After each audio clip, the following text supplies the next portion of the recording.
Good day, everyone. Today's chapter is Change Communication Strategies. Understanding and commitment depend largely on how change proposals are communicated. From their review on the literature on change processes, Karen William Berry and Karen Somerville 2010 note that communication is one of the most frequently identified change drivers by explaining the need for change and how change will be achieved. Poor communication is a leading explanation for change failure. The evidence also suggests that change communication should be two-way telling and listening. Communication is thus important throughout the change process and not just at the beginning, and it should be resourced accordingly, addressing resistance, encouraging individual adoption and support, highlighting key issues and sustaining momentum. They also define the change-related communication as regular two-way communication, specifically about the change initiative, its implementation, related successes, challenges, and their resolution. With regard to taking the corporate vision to group and individuals, communication facilitates employee understanding and engagement, and addresses employees' questions and concerns through two-way communication, which allow individuals to remain committed to the change. It also ensures that any obstacles are properly identified and removed. The communication process or mix includes elements such as content, voice, tone, message, audience, medium, frequency, and consistency. The American consulting company Tools, Watson 2013, argues that communication is key to organizational performance. From a global survey of 650 organizations, they found that those with effective communication practices were 3 times more likely to show superior financial performance compared with those that did not use those practices. The best practices were helping employees to understand the business, educating employees about organization culture and values, providing information on financial objectives and organizational performance, integrating new employees, communicating how employee action affect customers, providing information about the value of individuals' total compensation package, and asking for rapid feedback from employees about their opinions of the company. This model illustrates the main components of interpersonal communication, based on the work of Claude Shannon and Warren Weaver on 1949, who were concerned with signal processing in electronic systems, rather than with organizational communication. At the heart of this model, we have a transmitter sending a message through an appropriate channel to a receiver. Terry Nelson and Helen Koschek, 1997, have highlighted to us the three particular problems to consider when designing change communication. First is message overload. More new information is provided more quickly than recipients can process. The second one is message distortion. Intentional or unintentional misinterpretation when transmitting or receiving the message.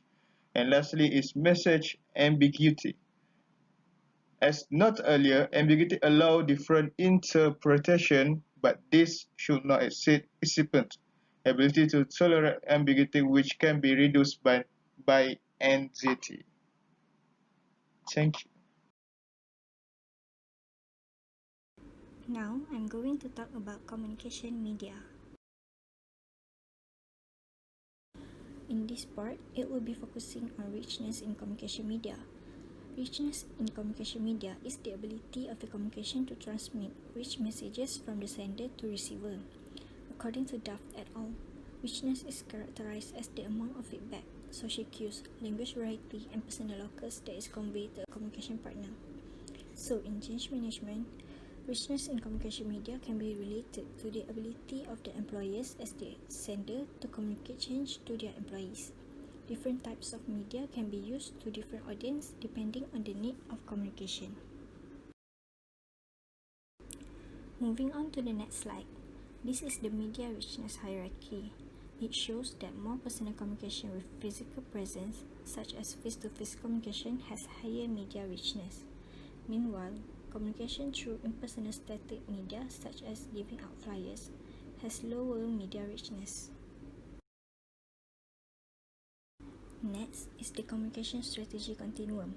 The figure shows the effectiveness of different communication strategy. The most effective strategy is the underscore and explore strategy, while the least effective strategy would be spray and pray, and also withhold and uphold strategy.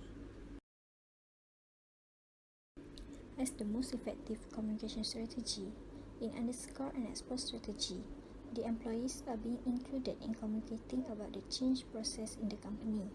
Besides that, the employees also address the obstacles or misunderstandings regarding the change process in the company so that they can ensure all the employees understand clearly about the change process. A somewhat effective communication strategy, the tell and sell strategy happens where the information regarding core organizational issues are given to the staffs. This is more focused information so the staffs know what are the issues that the organization is facing. Next, identify and reply strategy is used to provide response to the rumors among the employees about the changes that happen in the company.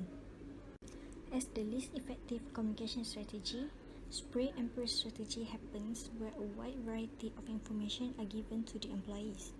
Last but not least, another least effective strategy is withhold and uphold strategy, where the company will keep the information and only disseminate those information to the employees when it is necessary to do so.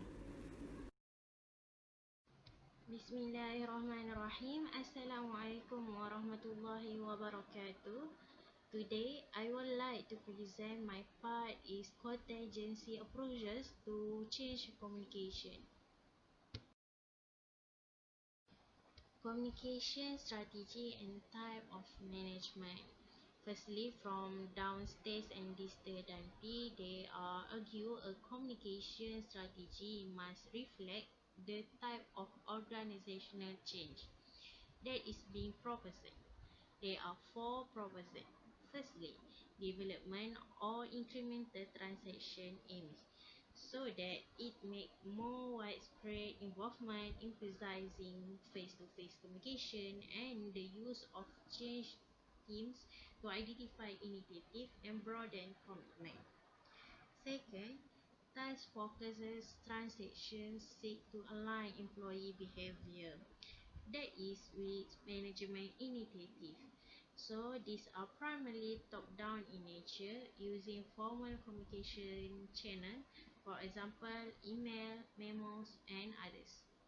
Thirdly, charismatic transformation need to stimulate emotional communication. Is it is about how to face to new ways of working and thus require more personalized top-down force of communication. And lastly, turn around tend to follow from organizational crises and draw on formal, like top-down modes of communication that attempt to force complaints with the new direction.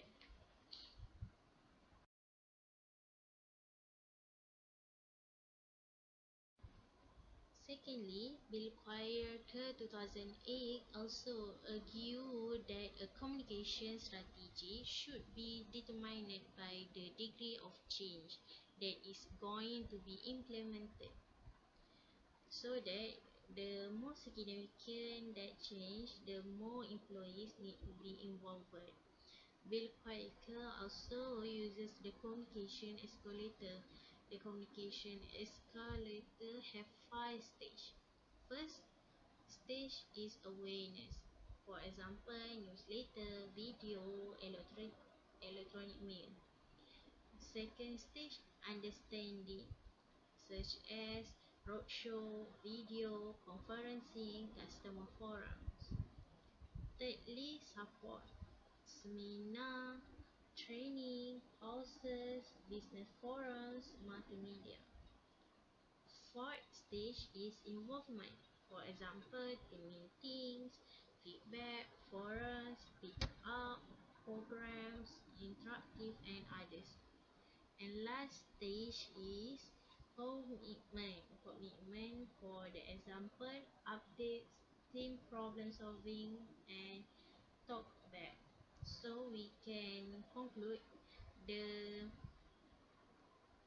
the communication escalator is the increasingly degree of involvement than the growing degree of change. Okay, friend.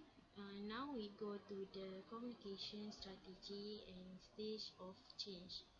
From Callahan and Kevin Redden, they all suggest that most appropriate communication strategy depend on the stage of the change process and strategy. Firstly, we look to commanding style. Commanding style is leaders are performance and result oriented. So we realize the communication style is the directive. Next, logical style. Logical style is leader explore the available strategy option through analyzing and reasoning so that their communication style in this logical style is involves explaining their intention and their plans. Thirdly, inspirational style. Leaders develop a vision of the future around which they seek to encourage enthusiasm. So, communication style in the inspirational style is involves creating trust and mobilizing people around the change program. And lastly, supportive style. Leaders are concerned with creating an open and casual environment. So their communication style is based on involvement.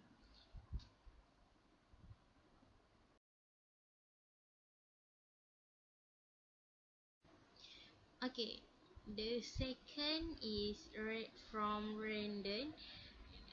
Argue different modes of communication should be used at different stage of the change process. There are five-stage process. Firstly, planning. Planning must focus on identifying what needs to change require a combination of logical and inspirational leadership style. Second stage is enabling.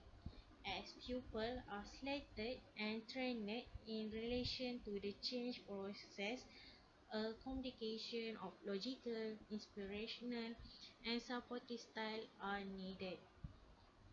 Third, launching. As change unfolds, combine logical and commanding style. Fourth stage is catalyzing, that use inspirational and supportive leadership style to motivate and engage subordinates. And lastly, the highest stage is maintaining. The maintaining is to encourage staff to continue with a change effort, perhaps in the face of obstacles. Inspirational and supportive leadership style are helpful. That's all from me. Thank you.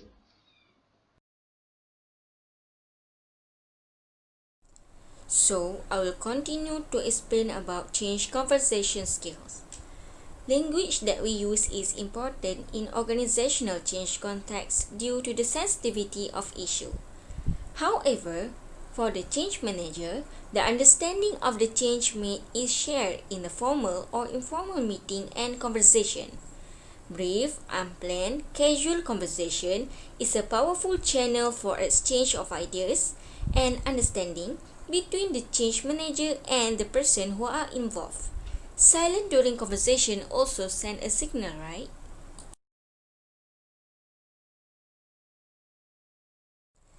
In managing change, it involves different conversation at different stage of the change process.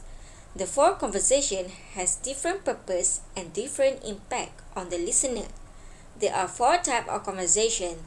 The first one is initiative conversation. Second, conversation for understanding. Third, conversation for performance. And the last one is conversation for closure. Okay, let me explain one by one. First, initiative conversation. This focuses to the need for change. It is something like we want to introduce or share new ideas, goals, vision, and future with people who can participate in implementing and making them real. Next is conversation for understanding. It communicates the type of change required and encourage a greater understanding of why this type of change is needed. It is something like we want to engage people in new ideas or process. Continue with the third conversation, which is conversation for performance. Okay, this is focused on producing the change and involve the action stage when promises are made, obligations are entered into, accountabilities are established, and deadlines are set. Last conversation is conversation for closure. This means the completion of the change which involve acknowledgement, celebration, and rewards. It is something like we support experience of accomplishment and give people an honest look at the success and the failures encountered on the way to reach the goals. Next, I will continue with who should be responsible for communicating the change. First, CEO versus supervisor. A common view is that CEO should be personally involved in the communication of change in order to show their commitment. People argue that first-line supervisors are more appropriate change communicator.